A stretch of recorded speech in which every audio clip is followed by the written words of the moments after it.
तो आपने अभी-अभी एक brand new beautiful 4K TV खरीदा है। आपने अपना स्ट्रीमिंग बॉक्स कनेक्ट किया, आप उस नई मूवी को शानदार अल्ट्रा हाई डेफिनेशन में देखने के लिए तैयार हैं और कुछ नहीं, या इससे भी बुरा, आपको एक अजीब एरर मैसेज मिलता है या पिक्चर एफजी दिखती है, डेफिनेटली 4K नहीं। तो ये डिजिटल गेटकीपर असल में अपना काम कैसे करता है? यह सब एक प्रोसेस पर निर्भर करता है जिसे हैंडशेक के रूप में सबसे अच्छी तरह से डिस्क्राइब किया जा सकता है। ये एक बहुत ही तेज डिजिटल बातचीत है जो दो डिवाइसेस को कनेक्ट करते ही होती है, जैसे कि ब्लू-रे प्लेयर को अपने टीवी में प्लग करना। कोई भी वीडियो दिखाए जाने से पहले सोर्स डिवाइस, मान लीजिए आपका प्लेस्टेशन 5, एसेंशियली डिस्प्ले डिवाइस, आपके 4K मॉनिटर से पूछता है, हे, क्या आप एक ट्रस्टेड डिवाइस हैं? क्या आप इसे प्रूव कर सकते हैं? मॉनिटर को फिर सही क्रेडेंशियल्स के साथ जवाब देना होता है ताकि यह प्रूव हो सके कि यह एक लाइसेंस्ड, सिक्योर डिस्प्ले है और कोई स्नीकी रिकॉर्डिंग डिवाइस नहीं है। इस वेरिफिकेशन प्रोसेस में सिक्योरिटी कीज का एक्सचेंज शामिल होता है। सोर्स और डिस्प्ले दोनों में उनके हार्डवेयर में एम्बेडेड यूनिक कीज का एक सेट होता है। हैंडशेक के दौरान वे इन कीज की तुलना करते हैं। यदि कीज वैलिड और मैच करती है तो वे एक सिक्योर, एनक्रिप्टेड लिंक स्थापित करते हैं। तभी source device protected video stream भेजना शुरू करेगा। पूरी स्ट्रीम फिर एनक्रिप्टेड होती है, इसलिए यदि कोई फिजिकल केबल में टैप करने में कामयाब भी हो जाता है तो वे जो डेटा कैप्चर करेंगे वह डिक्रिप्शन कीज के बिना एक स्क्रैम्बल्ड, अनवॉचेबल मेस होगा जो लगातार बदल रही है। ये कंटेंट प्रोटेक्शन के लिए एक बहुत ही क्लेवर सिस्टम है। ये सब पलक झपकते ही होता है, यूजर के लिए पूरी तरह से इनविजिबल। जब सब कुछ कंपैटिबल होता है तो हैंडशेक सफल होता है और आपकी मूवी चलना शुरू हो जाती है। लेकिन सिस्टम को सिक्योर रूप से फेल होने के लिए डिजाइन किया गया है। यदि किसी भी कारण से हैंडशेक फेल हो जाता है, यदि टीवी बहुत पुराना है और उसमें सही कीज नहीं है, या यदि यह एक ऐसा डिवाइस है जो लाइसेंस्ड नहीं है, तो सोर्स डिवाइस कंटेंट को न भेजने के लिए प्रोग्राम किया गया है। सभी HDCP एक जैसे नहीं होते और यह शायद लोगों के लिए कंफ्यूजन और फ्रस्ट्रेशन का सबसे बड़ा सोर्स है। प्रोटोकॉल के अलग-अलग वर्जन हैं और आपको सही कंटेंट के लिए सही वर्जन की जरूरत है। दो सबसे कॉमन वर्जन जिनसे आप मिलेंगे, HDCP 1.4, HDCP 2.2। वे इंटरचेंजेबल नहीं हैं और वे उस तरह से बैकवर्ड कंपैटिबल नहीं हैं जैसा आप उम्मीद कर सकते हैं। इसे ऐसे समझें जैसे एक मॉडर्न, हाईटेक दरवाजा को एक पुराने जमाने की स्केलेटन की से खोलने की कोशिश करना। ये बस काम नहीं करेगा।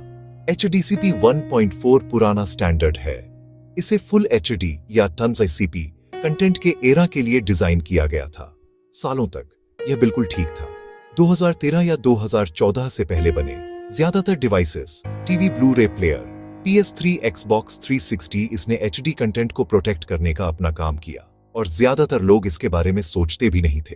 यदि आप केवल 1080p कंटेंट देख रहे हैं तो HDCP 1.4 अभी भी वही है जिसकी आपको वास्तव में जरूरत है और ज्यादातर मॉडर्न डिवाइसेस अभी भी इसे कम रेजोल्यूशन वीडियो के लिए उपयोग कर सकते हैं। फिर आया 4K अल्ट्रा HD और इसके साथ एक बहुत ही सख्त सिक्योरिटी स्टैंडर्ड HDCP 2.2। सेक्शन 4। तो जब यह HDCP हैंडशेक फेल होता है तो असल में कैसा दिखता है? ये हमेशा एक क्लियर, हेल्पफुल मैसेज नहीं होता। ज्यादातर ये सिर्फ एक फ्रस्ट्रेटिंग एक्सपीरियंस होता है जो आपको गेस करने पर मजबूर कर देता है। सबसे कॉमन और सबसे इनोइंग सिम्पटम एक पूरी तरह से ब्लैंक या ब्लैक स्क्रीन है। आपका टीवी दिखाता है कि वह उस HDMI इनपुट पर सिग्नल रिसीव कर रहा है, लेकिन कोई पिक्चर और कभी-कभी कोई साउंड नहीं होती है। आपका सोर्स डिवाइस ऑन है, आपका टीवी ऑन है, लेकिन एक कम्युनिकेशन ब्रेकडाउन हो रहा है और HDCP प्रोटोकॉल इमेज को डिस्प्ले होने से रोक रहा है। एक और बहुत common result on screen error message है। ये काफी क्रिप्टिक हो सकते हैं। आपको एक मैसेज दिख सकता है जिसमें लिखा हो HDCP error content eyes disabled या this content requires HDCP।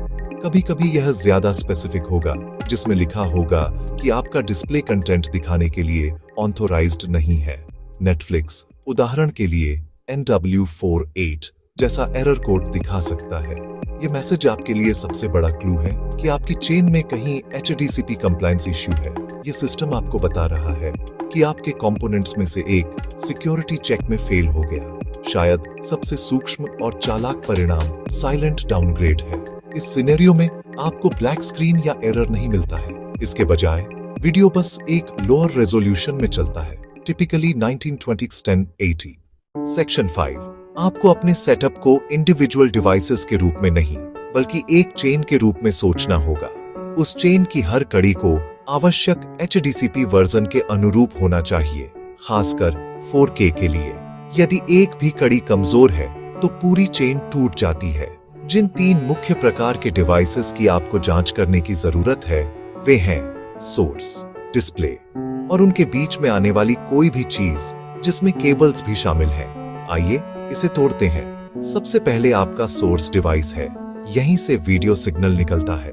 4K Blu-ray player Apple TV, 4K roku Nvidia shield PlayStation 5 Xbox series X। जब आप इनमें से कोई एक खरीद रहे हो तो आपको HDCP 2.2 सपोर्ट के लिए स्पेसिफिकेशन शीट जरूर चेक करनी चाहिए।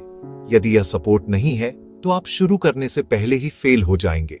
इसमें आपके पीसी का ग्राफिक्स कार्ड भी शामिल है यदि आप 4K वीडियो आउटपुट कर रहे हैं। दूसरा डिस्प्ले है। टीवी मॉनिटर प्रोजेक्टर सिर्फ इसलिए कि एक टीवी को 4K अल्ट्रा HD के रूप में बेचा जाता है, यह ऑटोमेटिकली गारंटी नहीं देता कि उसके सभी HDMI पोर्ट HDCP 2.2 कंप्लाइंट हैं। सेक्शन 6, ठीक है, तो आप एक ब्लैक स्क्रीन या एक ड्रेडेड HDCP एरर का सामना कर रहे हैं। पैनिक न करें। इसे ट्रबल शूट करने का एक सिंपल मेथोडिकल तरीका है। लक्ष्य अपनी सेटअप को सरल बनाकर और हर कंपोनेंट को एक एक करके टेस्ट करके प्रॉब्लम को आइसोलेट करना है। पहला और सबसे इंपॉर्टेंट स्टेप बीच में से सब कुछ हटाना है। अपने साउंड बार, अपने रिसीवर, अपने HDMI स्विच, सब कुछ अनप्लग करें।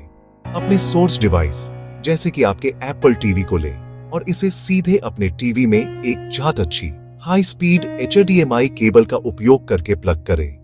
यह सबसे सरल संभव चेन बनाता है। यदि आपको अब 4K पिक्चर मिलती है तो आपको अपना अपराधी मिल गया है। समस्या उन डिवाइसेस में से एक में है जिसे आपने अभी अभी हटाया है। आप फिर उन्हें एक एक करके वापस जोड़ना शुरू कर सकते हैं। सबसे पहले AV रिसीवर को वापस चेन में जोड़ें। यदि सिग्नल मर जाता है तो आप जानते हैं कि रिसीवर HDCP 2.2 कंप्लाइंट नहीं है और हैंडशेक को तोड़ रहा है। यदि यह अभी भी काम करता है तो अगला डिवाइस जोड़ने का प्रयास करें। एलिमिनेशन की यह प्रक्रिया यह पता लगाने का सबसे विश्वसनीय तरीका है कि आपकी चेन में कौन सी कड़ी कमजोर है। यह थकाऊ है, लेकिन यह आपको एक निश्चित जवाब देता है। यदि टीवी से सीधे कनेक्ट करने पर काम नहीं करता है तो समस्या सोर्स, टीवी या केबल में है।